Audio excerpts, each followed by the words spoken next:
राष्ट्रोन्नति के पथ पर नित्य प्रेरणा। एक दिन, एक पृष्ठ, एक विचार। श्री गुरुजी समग्र 12 खंडों का संक्षिप्त रूप भारतीय विचार साधना पुणे द्वारा प्रकाशित किया गया है। मैं डॉक्टर श्रीमती स्वाति सदानंद गोडबोले इन विचारों के एक पृष्ठ को प्रतिदिन वाचन के माध्यम से आप तक पहुंचाने का प्रयास कर रही हूँ। यह प्रकाशित विचार हमें प्रतिदिन प्रेरणा देते रहेंगे। आज दिनांक 16 फरवरी का विचार। नागालैंड का उदाहरण। कुछ वर्ष पूर्व मध्य प्रदेश सरकार ने इन ईसाई धर्म प्रचारकों की गतिविधियों के संबंध में सूचना देने के लिए एक समिति गठित की थी। इस समिति के अध्यक्ष श्री नियोगी उच्च न्यायालय के एक अति सम्माननीय अवकाश प्राप्त न्यायाधीश थे, जो किसी भी गुट या दल के व्यक्ति नहीं थे। समिति के सदस्यों ने संपूर्ण मध्य प्रदेश का प्रवास किया और धर्मांतरित ईसाइयों, ईसाई धर्म प्रचारकों तथा अन्यान्य लोगों से भेंट की। वे अनेक गिरजाघरों में भी गए। अपनी व्यक्तिगत जांच के आधार पर उन्होंने सन 1957 में एक लंबा प्रतिनिवेदन प्रस्तुत किया। उस प्रतिनिवेदन का सार इस प्रकार है: ईसाई धर्म प्रचारकों के सभी औदार्यपूर्ण कार्य उनकी धर्मांतरण की गतिविधियों को चलाने के लिए एक आवरण मात्र है। भोले भाले लोगों को कभी त्रस्त करके और कभी प्रलोभन द्वारा आकर्षित कर वे अपना उपर्युक्त कार्य करते हैं। इन गतिविधियों के मूल में उनकी यह महत्वाकांक्षा है कि उनकी संख्या की शक्ति के आधार पर अपने लिए एक अलग ईसाई राज्य बना लिया जाए।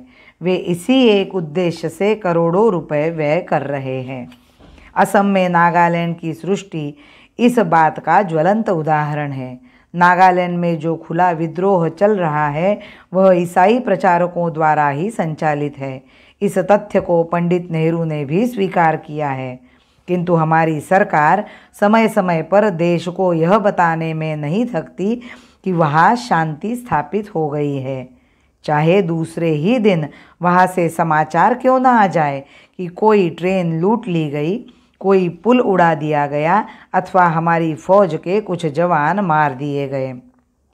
जब लोकसभा में यह प्रश्न किया गया कि विद्रोहियों के अधिकार में इतने बड़े परिमाण में शस्त्रास्त्र और गोला बारूद कैसे पहुँचे, तो उत्तर यह दिया गया कि गत युद्ध के समय जब जापानी भाग रहे थे तब हथियारों का भार ढोने में असमर्थ होने के कारण उन्होंने उन जंगलों में फेंक दिया था और नागाओं ने उन्हें अपने अधिकार में कर लिया।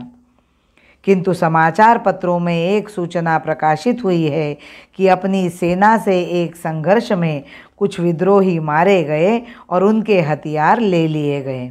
वे हथियार नवीनतम थे और अमेरिका में बने हुए थे। उन पर बनाने का वर्ष भी अंकित था।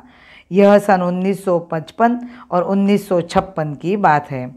हमारे नेताओं ने हमसे यह विश्वास कर लेने के लिए कहा कि नागाओं ने सन 1955-56 के बने हुए अमेरिकी हथियार बहुत पूर्व सन 1944 में प्राप्त किए थे।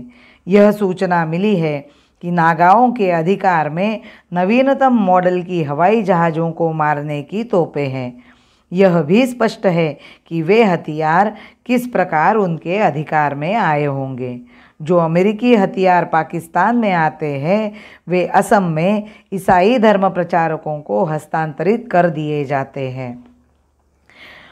हम न रुकने को चले हैं सूर्य के यदि पुत्र है तो, हम न रुकने को चले हैं सूर्य के यदि पुत्र है तो, हम न हटने को चले हैं सरित की यदि प्रेरणा तो, हम न हटने को चले हैं सरित की यदि प्रेरणा तो।